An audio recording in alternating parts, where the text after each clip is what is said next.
हाँ जी, जय जिनेन्द्र। गाइस, ये हमारा इकोनॉमिक्स एंड बिजनेस एनवायरनमेंट का चैप्टर 6 चल रहा है। ऑलरेडी 2 क्लासेस हो चुकी है, ये हमारी 3rd क्लास है। दोबारा से याद दिला दूं कि चैप्टर 6 में बताया गया है कि एंटरप्रेन्योर्स की डेवलपमेंट के लिए, उनकी ग्रोथ के लिए, उनको प्रमोट करने के लिए गवर्नमेंट ऑफ इंडिया ने क्या क्या न्यू स्कीम्स स्टार्ट की है, राइट। तो कुछ स्कीम्स हम लोग ऑलरेडी कवर कर चुके हैं, जैसे कि make in India, stand up India, startup India, right, skill India. आ जी, हमें स्टार्ट करना है इन्वेस्टमेंट इन फिजिकल इंफ्रास्ट्रक्चर। देखिए, बड़ी सिंपल सी बात है। जब हम बात करते हैं एंटरप्रेन्योर्स की, हम कहते हैं जी आप मैन्युफैक्चरिंग यूनिट्स बनाइए, सेट कीजिए, आप फैक्ट्री स्टार्ट कीजिए, आप सर्विस प्रोवाइड करना शुरू कीजिए, आप ट्रेडिंग कीजिए, राइट। हम चाहते हैं कि सिर्फ इंडिया के अंदर सिटीज या जो टाउन्स है वो डेवलप ना हो, बल्कि जितना भी बैकवर्ड एरिया है, रूरल एरिया है, जितना भी विलेज वाला एरिया है, वो भी डेवलप हो। लेकिन वो डेवलप कैसे होगा? जब इंफ्रास्ट्रक्चर स्ट्रॉन्ग होगा, स्पेसिफिकली फिजिकल इंफ्रास्ट्रक्चर, जैसे कि रोड्स है हमारी। जब रोड्स की कनेक्टिविटी होगी, जब हमारी जो रेलवे लाइंस है उनकी कनेक्टिविटी होगी, तभी तो रॉ मटेरियल एक जगह से दूसरी जगह जा सकता है, तभी तो फिनिश गुड्स एक जगह से दूसरी जगह जा सकता है, तभी तो लेबर एक जगह से दूसरी जगह जा सकती है। तो बिना अच्छे फिजिकल इंफ्रास्ट्रक्चर के मेक इन इंडिया जैसे विजन को कंप्लीट करना इज काइंड ऑफ इम्पॉसिबल। ठीक है जी। और इसी वजह से एट प्रेजेंट गवर्नमेंट का पूरा कंसंट्रेशन है कि कैसे इंडिया में फिजिकल इंफ्रास्ट्रक्चर को बेटर बनाया जाए, इंक्रीज किया जाए। For developing a nation healthy infrastructure is must. Make in India vision can be turned into reality only if there will be a sustained development in infrastructure, continuous development in the infrastructure. और मैंने तो सिर्फ road का example लिया, जैसे electricity है। अगर electricity ही नहीं अवेलेबल होगी किसी एरिया में, तो वहां पर एंटरप्रेन्योर्स कैसे अपने आप को डेवलप करेंगे, वहां पर एंटरप्रेन्योर्स कैसे अपने आप को ग्रो करेंगे, राइट। काम ही नहीं हो सकता विदाउट इलेक्ट्रिसिटी।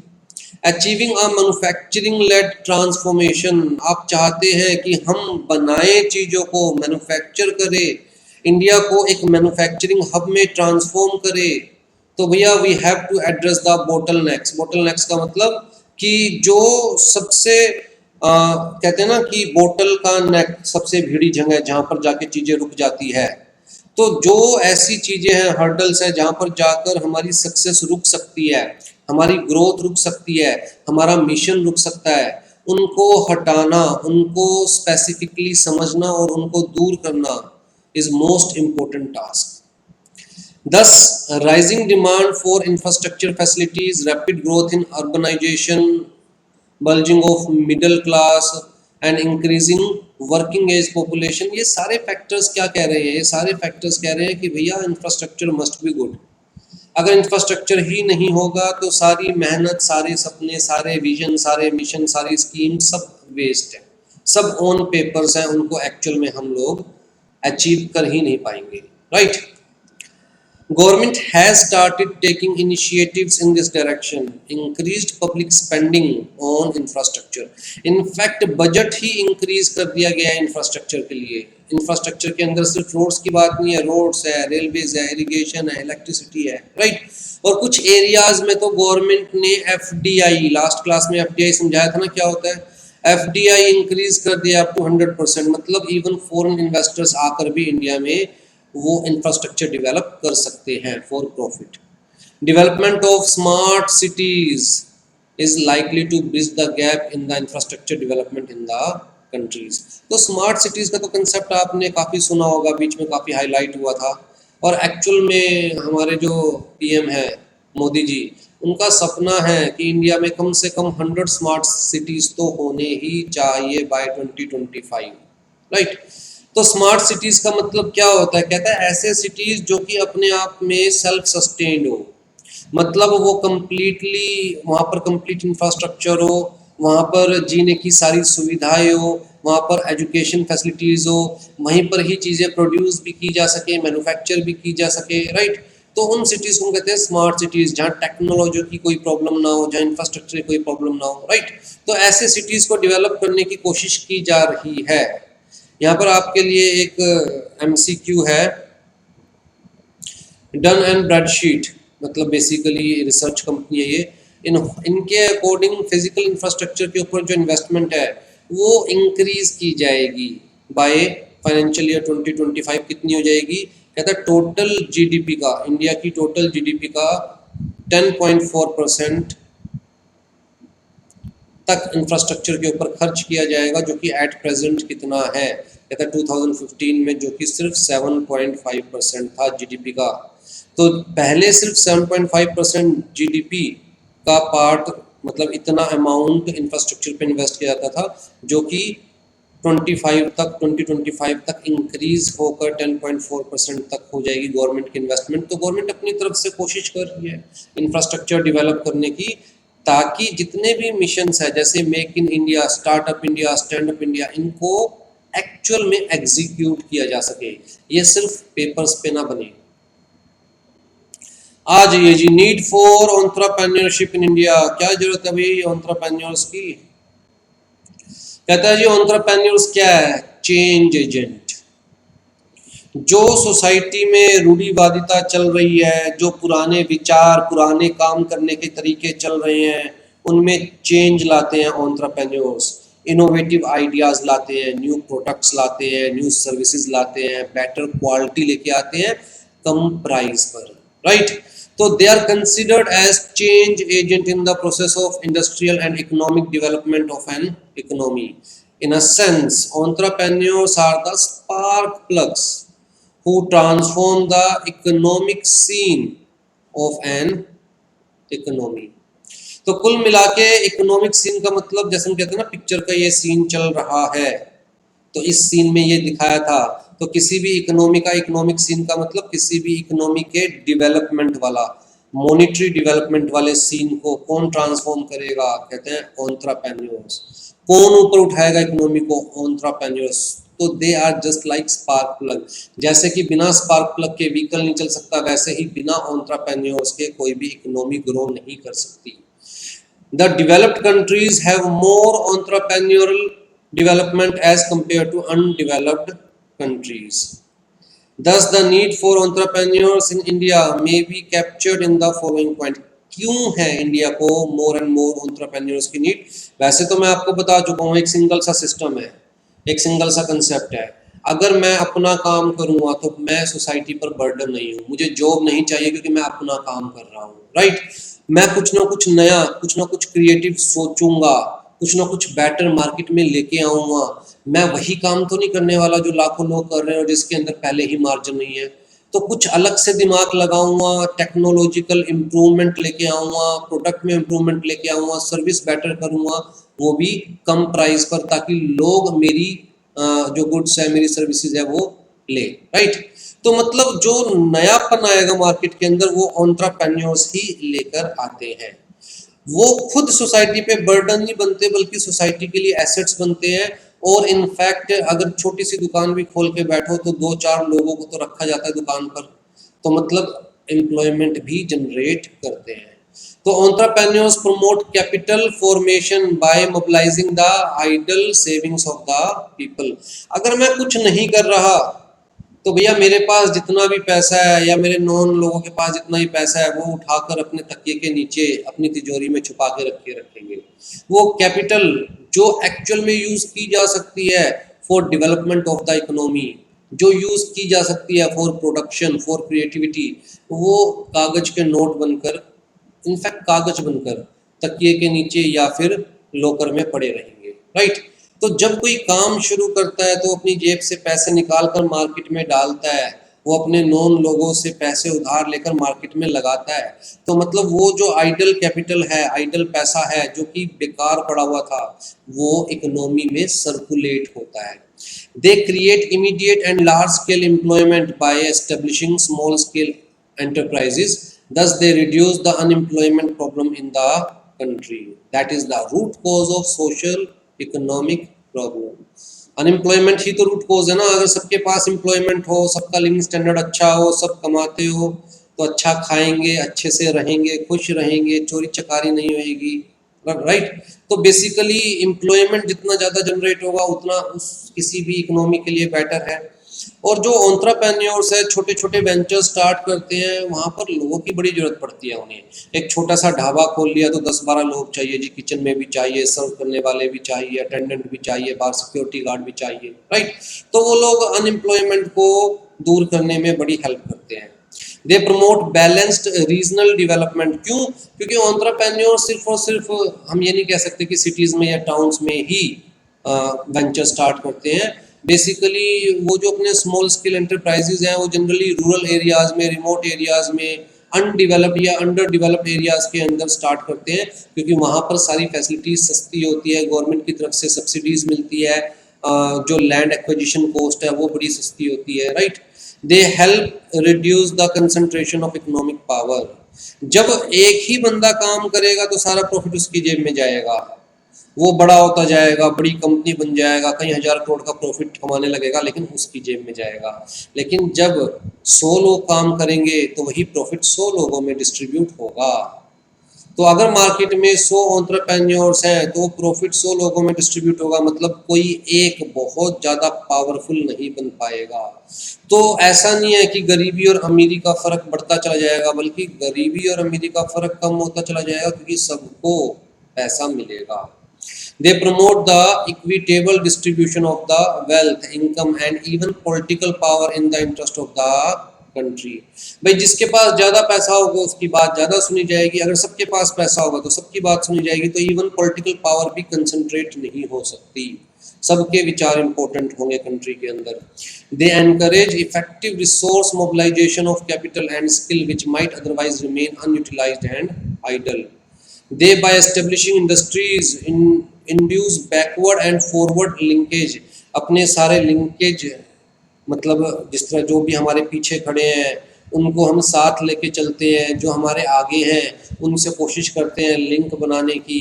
तो कुल मिलाकर एक कनेक्टिविटी क्रिएट करते हैं समाज के अंदर, हमारे से जो नीचे हैं उनको अपने साथ लेते हैं, चाहे एज एम्प्लॉय ले, हमारे से जो ऊपर है उनके साथ लिंक बनाया जाता है, उनके थ्रू डेवलप होने की कोशिश की जाती है। तो ओवरऑल इकोनॉमिक डेवलपमेंट का पार्ट बनते हैं जब आप सबको साथ लेके चलते हैं।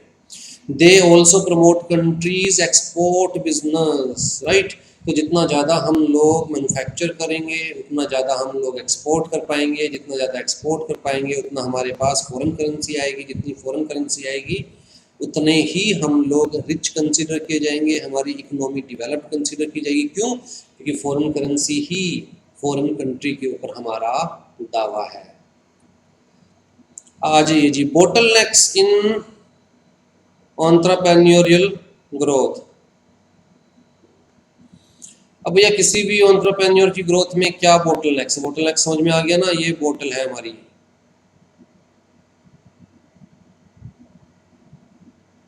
तो चीजें कहाँ जाके फंसती है? यहाँ पर नेक पे जाकर, राइट।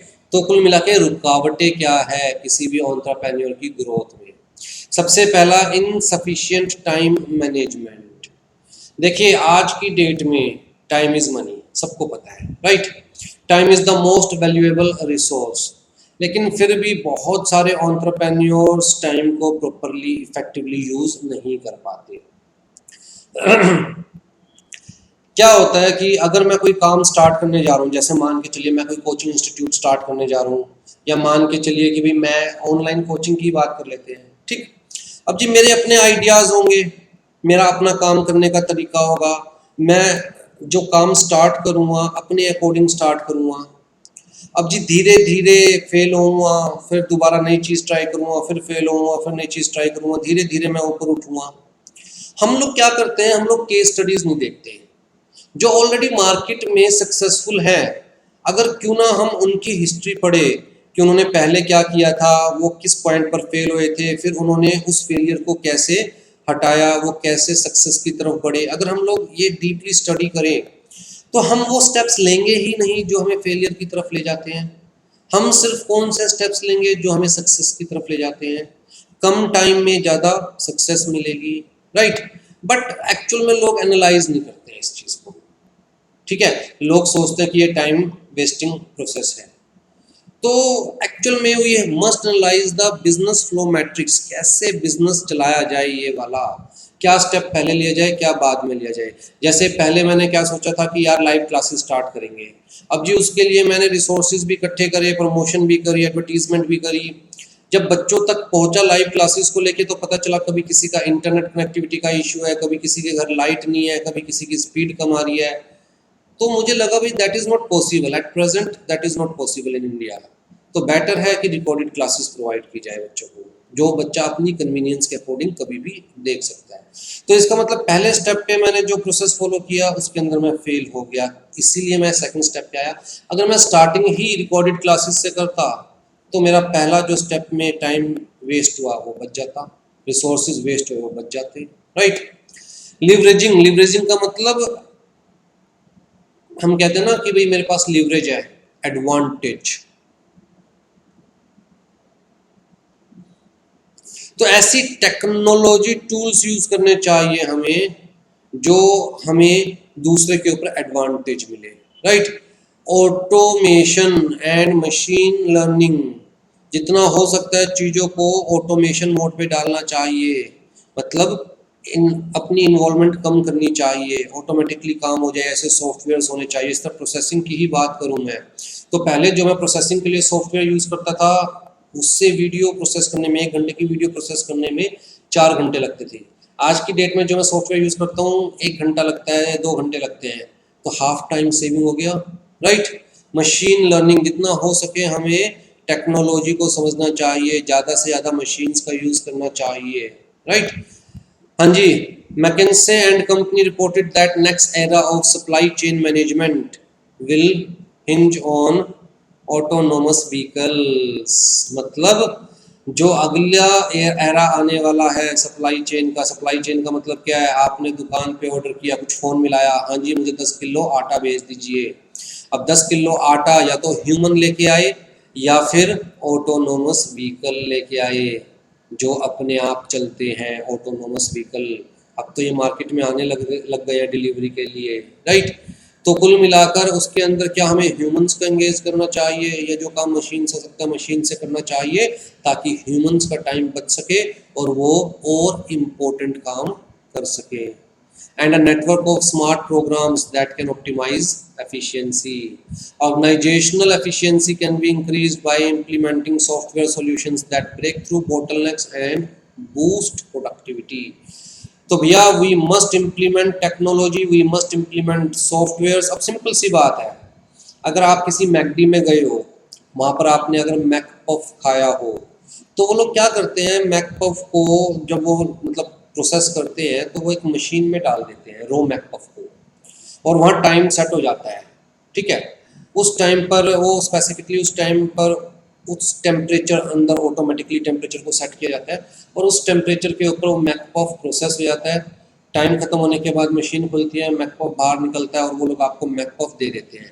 मतलब उस 2 मिनट 3 मिनट 5 मिनट तक बंदा एंगेज्ड रहने की जरूरत नहीं है। क्यों? क्योंकि वो काम मशीन कर रही है, मशीन ऑटोमेटिक है, सॉफ्टवेयर उसके अंदर इंस्टॉल्ड है, जस्ट काइंड ऑफ कंप्यूटर है जिसको पता है कि इस मैक पफ को कितनी देर किस टेम्परेचर पर पकाना है ताकि बेस्ट रिजल्ट बाहर आए। तो मशीन वो काम कर रही है, वो 5 मिनट में बंदा दूसरे काम करता है, राइट।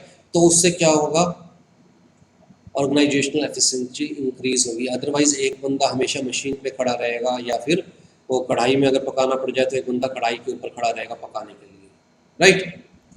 लैक ऑफ मनी, इसमें तो कोई डाउट ही नहीं है। जब भी कोई नया काम स्टार्ट करने की सोचो तो भैया सबसे बड़ी दिक्कत क्या है, सबसे बड़ा जो हर्डल कह लीजिए, क्या है, बोटलनेक कह लीजिए, दैट इज फंड। सारा काम आकर पैसों की कमी की वजह से रुक जाता है, right.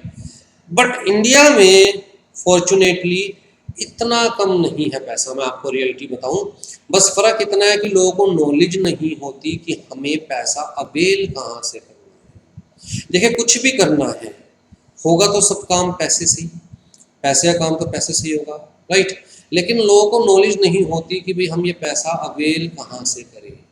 Funds are required for purchasing software, machines, hire consultants, जिनकी वजह से हम काम को आसान कर सकते हैं, काम की स्पीड बढ़ा सकते हैं, प्रोडक्टिविटी इंक्रीज कर सकते हैं, कॉस्ट रिड्यूस कर सकते हैं। लेकिन इन चीज़ों के लिए पैसा चाहिए, राइट। तो basically money is need to achieve all of that. ठीक है, there is the need to scale up technology, invest in sales enablements. भाई जब तक आप सेल्स के लिए आउटलेट्स नहीं खोलोगे, एडवर्टीजमेंट्स नहीं करोगे, तब तक लोग आपको जानेंगे नहीं, आपकी चीज़ परचेज नहीं करेंगे, राइट। तो हर चीज़ के लिए पैसा चाहिए। इंडिया में बहुत सारे तरीके हैं फंड्स रेज करने के। You can raise funds by venture capital funding, right, loan backed by small business administrations, और बहुत सारी स्कीम हमने ऊपर पड़ी गवर्नमेंट ने चला रखी है, जहां पर फंड्स गवर्नमेंट की तरफ से ये है कि बैंक्स को लोन्स देने हैं। Loans repaid in less than 7 years typically incurs less than 10% interest rate. तो ऐसा भी नहीं कि बहुत महंगे हैं इंटरेस्ट रेट्स इंडिया में कि भाई हम इतने इंटरेस्ट पे फंड्स अवेल नहीं कर सकते, लोन नहीं ले सकते। तो नो डाउट देखिए फंड्स तो है ही एक बोतल, लेकिन अगर प्रॉपर प्लानिंग के साथ विद नॉलेज चीज़ों को एग्जीक्यूट किया जाए तो फंड्स अरेंज हो जाते हैं। हाँ जी, टू मच नॉइस ये एक बहुत बड़ा हर्डल है किसी भी एंटरप्रेन्योर की सक्सेस में। हम लोग क्या करते हैं, जब भी कोई नया बिजनेस स्टार्ट करने की कोशिश करते हैं, कोई नया आइडिया लेके आते हैं, राइट, तो हम जितना एक्चुअल में हमें प्रमोशन करनी चाहिए उससे ज़्यादा प्रमोशन करने की कोशिश करते हैं, चीज़ों को हवा बनाने की कोशिश करते हैं। ठीक है, एक इमेज क्रिएट करने की कोशिश करते हैं कि पता नहीं क्या है। हम लोग मीडिया लाइमलाइट, बहुत इंपॉर्टेंट वर्ड है, मीडिया लाइमलाइट में रहने की कोशिश करते हैं, और बहुत सारा टाइम हम ये नॉइज क्रिएट करने में खराब कर देते हैं। नॉइज का मतलब चारों तरफ हवा मचाना, हम तो ये करेंगे, हम तो वो करेंगे, हमारे पास तो ये सर्विस होगी, हम तो ऐसा प्रोडक्ट लाएंगे, हम तो आप हमारे साथ जुड़िए, हम तो ये कर देंगे, वो कर देंगे। ये बहुत टाइम, बहुत एनर्जी और बहुत मनी वेस्ट करता है ये प्रोसेस। जब हम एक्चुअल में अच्छी सर्विसेज प्रोवाइड करेंगे, अच्छे गुड्स प्रोवाइड करेंगे, क्वालिटी वाइज भी और प्राइस वाइज भी, तो ऑटोमेटिकली मार्केट में माउथ पब्लिसिटी होनी शुरू हो जाएगी और ऑटोमेटिकली हम लोग लाइमलाइट में आ जाएंगे। ठीक है, देखिए limelight is important, clear cut लिखा है यहाँ पर, but limelight does not guarantee success. बहुत सारे ऐसे वेंचर्स हैं जो शुरुआत में इतना, जिन्होंने अपने आप को इतना मीडिया में शो किया, सोशल मीडिया में शो किया, न्यूज़पेपर में शो किया, इवन टीवी पर भी एडवर्टीजमेंट्स लेके आए, और पाया कुछ नहीं, और कुछ टाइम में फेल हो गए, राइट। तो one should force on the work and trust that attention will come. तो एक्चुअल में हमें किसके ऊपर अपना सारा कंसंट्रेशन रखना चाहिए? काम के ऊपर। और अगर हम अच्छा काम करेंगे तो ऑटोमेटिकली हमें ट्रस्ट करके चलना चाहिए कि वी विल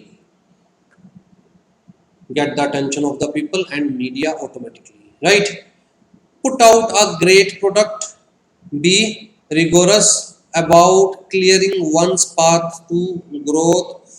अच्छे से अच्छे प्रोडक्ट, अच्छे से अच्छे सर्विसेज लेके आइए, जिद पे अड़े रहिए कि भाई हम ग्रोथ की तरफ बढ़ते चलेंगे, मेहनत करेंगे, और ऑटोमेटिकली हम लोगों को अप्रिशिएशंस मिलेगी, हम ऑटोमेटिकली लाइमलाइट में आ जाएंगे। लेकिन सिर्फ लाइमलाइट में आने के लिए सारा टाइम, एनर्जी, पैसा वेस्ट करना, दैट इज रॉन्ग, क्योंकि फिर हम लोग अपने वर्क से डिविएट हो जाते हैं, राइट। अ स्मॉल नेटवर्क, देखिए जब भी हम कोई नया काम शुरू करते हैं, अगर हम किसी फील्ड में नए हैं, हम कुछ इनोवेटिव लेके आ रहे हैं, तो बट ऑब्वियस सी बात हम उस फील्ड में नए हैं, राइट। तो कोई इंडस्ट्री तो एग्जिस्ट कर नहीं रही उस पर्टिकुलर प्रोडक्ट की, उस पर्टिकुलर सर्विस की, क्योंकि वो नया प्रोडक्ट, नई सर्विस हम ही लेके आ रहे हैं मार्केट के अंदर। तो भैया कॉन्टैक्ट्स डेवलप करने, मार्केट क्रिएट करनी, सप्लायर्स ढूंढने, कस्टमर्स ढूंढने एक बहुत बड़ा चैलेंज हो जाता है। ठीक है जी, तो जी नेटवर्क को स्ट्रॉन्ग बनाना बहुत जरूरी है अगर आप सक्सेस चाहते हैं किसी भी बिजनेस में। और नेटवर्क स्ट्रॉन्ग बनाने के लिए हमें resilience, relationship building and cultivation, in 3 मंत्रों को याद रखना है। मतलब हम लोग जो प्रॉमिस करें किसी से भी, उसको पूरा करे, अपने रिलेशंस अच्छे रखे, जो भी हमारे नेटवर्क में आता जा रहा है, जितने भी लोग टच में कांटेक्ट में हम लोग आते जा रहे हैं, और एक स्पेसिफिक सिविलाइजेशन क्रिएट करे, एक कल्चर क्रिएट करे अपने काम को लेकर, राइट। तो जी जैसे जापान और चाइना के अंदर है, वो अपने काम के बड़े पक्के होते हैं, अपनी जुबान के बड़े पक्के होते हैं, right. Sustainable strong networks are integral part, जो उनके साथ जुड़ता है वो उसे जोड़े रखते हैं, किसी भी कीमत पर टूटने नहीं देते। वो अपनी सारी कमिटमेंट्स ऑन टाइम फुलफिल करते हैं, वो जो कहते हैं उसे करते हैं, ठीक है। चुपचाप काम करते हैं, ज़्यादा हुआ नहीं करते। If the entrepreneurs want to have global appearance, अगर इंडिया से बाहर भी अपीयरेंस चाहिए तो भैया हमें इंटरनेशनली कॉन्फ्रेंसेस अटेंड करनी चाहिए, वहाँ पर जो फेयर्स लगते हैं, ट्रेड फेयर्स, वो अटेंड करने चाहिए। वहाँ पर जाकर हमारी नेटवर्किंग इंक्रीज़ होती है, हमें अपने जैसे सोचने वाले लोग मिलते हैं, हम बाहर जाकर अपने आइडियाज़, अपने प्रोडक्ट्स के बारे में, सर्विसेज के बारे में बता सकते हैं। तो हो सकता है वहाँ कोई हमें वेंडर मिल जाए किसी चीज़ का, या फिर कोई कस्टमर मिल जाए किसी चीज़ का, ठीक है जी। ये लाइन बड़ी इंपॉर्टेंट है, the entrepreneur must be relevant to the rest of the world. अगर आप दुनिया के लिए रेलिवेंट हो, इम्पोर्टेंट हो, आपका मतलब आपका प्रोडक्ट, आपका सर्विस, तो definitely one day you will get the success. लेकिन अगर आपकी प्रोडक्ट या सर्विसेज की रेलिवेंस ही नहीं है लोगों की नज़रों में, तो आप कितनी भी कोशिश कर लेना, कितना भी मीडिया के लाइमलाइट में आ जाना, कितना भी पैसा इन्वेस्ट कर लेना, it will be of no use. जैसे कि अगर मैं बात करूं टीचिंग की, बच्चे को सिर्फ एक चीज से मतलब होता है, कंसेप्ट क्लियरेंस, कि भैया जो हम लोग पढ़ रहे हैं वो हमें क्लियर होना चाहिए, समझ में आना चाहिए, ठीक है। अब ये एक ऐसा वेंचर जो कि 200 करोड़ लेकर मार्केट में आया, मैं नाम नहीं लूँ उस वेंचर का, 200 करोड़ रुपए लेकर मार्केट में आया, दबा के उसने एडवर्टीजमेंट्स करी, सोशल मीडिया पे सारी जगह छाए रहा पूरे 1 साल तक, न्यूज़पेपर में एडवर्टीजमेंट्स, टीवी पर एडवर्टीजमेंट्स, ठीक है। ऑनलाइन कोचिंग का एग्जांपल दे रहा हूँ मैं, ये वो भी सीएस फील्ड का ही, 200 करोड़ का इन्वेस्टमेंट लेकर आया बंदा, ठीक है जी। लेकिन उसके जो टीचर्स थे वो अच्छे नहीं थे, वो हार्ड वर्किंग नहीं थे, मतलब सॉफ्टवेयर बहुत अच्छे थे, वीडियोस को डिलीवर करने का तरीका बहुत अच्छा था, बहुत एडवर्टीजमेंट की, प्रॉपर ऑफिस बनाए उन्होंने, 5 स्टार ऑफिस, बच्चा वहां जाए तो देख के दंग, हो भाई साहब क्या ऑफिस बना रखा है, राइट। लेकिन टीचर्स इतने ज़्यादा हम कह सकते हैं कि अच्छा टीच नहीं करते थे, तो सिर्फ 1 ही साल में पूरा वेंचर फेल हो गया। तो बेसिकली लोगों को उनकी रेलिवेंस महसूस नहीं हुई, जो मेन सर्विस वो प्रोवाइड कर रहे थे, मेन प्रोडक्ट वो प्रोवाइड कर रहे थे, वो ही लोगों को यूजफुल नहीं लगा, तो पैसे भी वेस्ट हो गए, एनर्जी भी वेस्ट हो गई, लाइमलाइट भी वेस्ट हो गई, और सारे एफर्ट्स भी वेस्ट हो गए। तो सबसे पहला टारगेट क्या, कि best product, best service, minimum price में मार्केट में अवेल करवाना, हार्ड वर्किंग होना जरूरी है, टाइम डिवोट करना जरूरी है, फोकस्ड होना जरूरी है। कुछ लोग अपने आप को बहुत जल्दी बहुत बड़ा बनाना चाहते हैं, growing too much too soon, right. तो बहुत जल्दी अपने आप को बहुत बड़ा बनाना चाहते हैं, शायद इतनी जल्दी ग्रो करना चाहते हैं जितनी जल्दी वो चीज़ों को संभाल भी ना पाए, और होता क्या है कि चीज़ें संभलती नहीं है, एक्सपीरियंस होता नहीं, बहुत लंबी चौड़ी इनिशियली मैनेजमेंट भी नहीं होती है, चीज़ें संभल नहीं पाती है, और सारी चीज़ें फेल हो जाती है, कंप्लीट वेंचर ही फेल हो जाता है, राइट। तो यहाँ पर एक एग्जांपल दे रखा है ग्रुपन, ग्रुपन जो नाम है इन्होंने रखा भी कूपन से। ये जो यूएस बेस्ड स्टार्टअप था, इसका काम क्या था, ऑनलाइन कूपनिंग का, मतलब आपने कूपनिंग के बारे में सुना है ना, कि भाई डाइनआउट के ऊपर अगर आप बुक करते हो तो आपको कूपन्स मिलते हैं, 20% डिस्काउंट के कूपन्स, या ऑनलाइन किसी और साइट के ऊपर आप बुक करते हो कोई चीज़ तो आपको कूपन्स मिलते हैं, जैसे होटल बुक करते हो तो कूपन्स मिलते हैं, हाँ जी, 150 रुपीज़ का आपको कूपन मिलेगा फ्री ऑफ कॉस्ट, जिसे आप होटल हायर करने में यूज़ कर सकते हो या पे करने में यूज़ कर सकते हो। तो ऑनलाइन कूपनिंग का इन्होंने काम शुरू किया, स्टार्टिंग में हिट रहा इनका प्रोजेक्ट, लेकिन अपने जो करंट कस्टमर्स हैं उनको सेटिस्फाई करने की बजाय ये और कस्टमर्स एक्वायर करने में लगे रहे, और अल्टीमेटली सारा काम इनके हाथ से बाहर हो गया, और कस्टमर को रिटेन नहीं कर पाए ये, soon the venture got failed. ठीक है, कहता है बढ़ना गलत नहीं है, बढ़ना गलत नहीं है, but step by step. Grow करना गलत नहीं है, एक्सपेंड करना गलत नहीं है, but step by step. Starting करो स्मॉल स्टेप से और फिर धीरे धीरे अपने आप को बढ़ाते जाओ। It's better to take that approach than to over invest in a lacklustre strategy.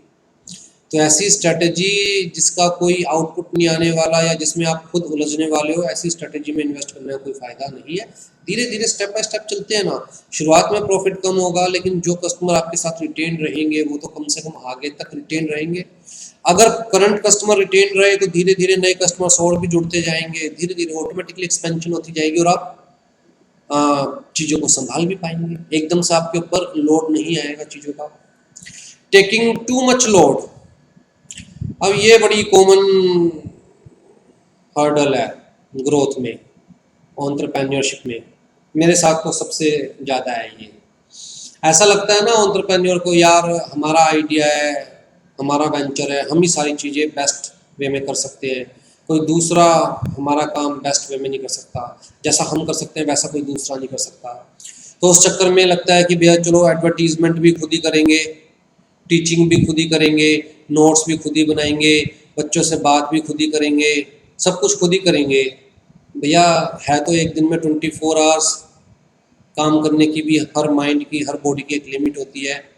ठीक है, फैमिली भी देखनी है, पर्सनल लाइफ भी देखनी है, सब कुछ आप खुद नहीं कर सकते। लेकिन सब कुछ खुद करने के चक्कर में प्रोसेस इतना स्लो हो जाता है कि वो वेंचर ही फेल हो जाता है। राइट, तो this is the most common issue among entrepreneurs. जितने भी स्टार्टअप्स हैं वो सारे ये सोचते हैं कि भैया हम सब कुछ खुद ही कर लेंगे, they have to do everything themselves and they try to charge through problems on their own way to growth। अपने खुद की ग्रोथ के रास्ते में उनकी ये प्रॉब्लम आ जाती है। तो भैया बहुत ज़रूरी है कि जो काम हम औरों को दे सके वो काम औरों को दे, और मेन काम के ऊपर, जैसे मेरे काम में teaching is the main work, तो मेन काम के ऊपर मैं फोकस करूं, बाकी जो एडवर्टीजमेंट है, स्टूडेंट से बात करना है, ये सब चीज़ कोई और करे। राइट, तो डिसेंट्रलाइजेशन सिस्टम हमें यूज़ करना चाहिए, मतलब सारी चीज़ अपने पास नहीं रखनी चाहिए, डिसेंट्रलाइज करनी चाहिए, औरों को भी काम देना चाहिए, तभी ज़्यादा काम कम समय में हो पाएगा। ठीक है जी, तो ये था आपका चैप्टर नंबर 6। चलिए नेक्स्ट क्लास से we will start with chapter number 7। Take care.